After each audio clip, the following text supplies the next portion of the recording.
สวัสดีทุกคนนะครับในคลิปนี้ผมจะมาทำของเล่นชิ้นหนึ่งนะครับนั่นคือเรือบังคับวิทยุนะครับมีหลายคนขอเข้ามานะครับในคลิปก่อนหน้านี้นะครับว่าอยากจะให้ผมทำนะครับเพราะฉะนั้นในคลิปนี้ผมก็จะมาทำให้ทุกคนดูนะครับจะเป็นยังไงก็ไปรับชมพร้อมๆกันเลยครับ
ก็เสร็จเป็นที่เรียบร้อยแล้วครับสำหรับเรือลำนี้นะครับเรือลำนี้เป็นเรือที่ขับเคลื่อนด้วยลมนะครับโดยจะใช้กำลังจากมอเตอร์บัตเลตตัวนี้นะครับใบพัดตัวนี้ให้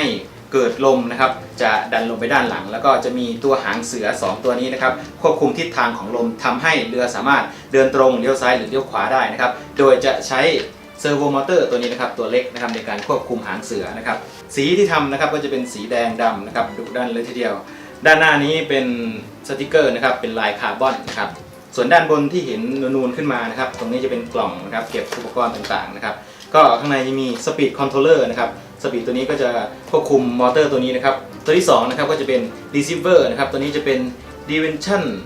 RX 702นะครับตัวนี้ใช้คู่กับรีโมท Dimension Devo 7ที่ผมได้แกะกล่องและรีวิวไปในคลิปก่อนหน้านี้นะครับซึ่งตัวนี้จะเป็น receiver 7 channel นะครับสุดท้ายนะครับก็คือแบตเตอรี่นะครับที่ผมใช้เป็น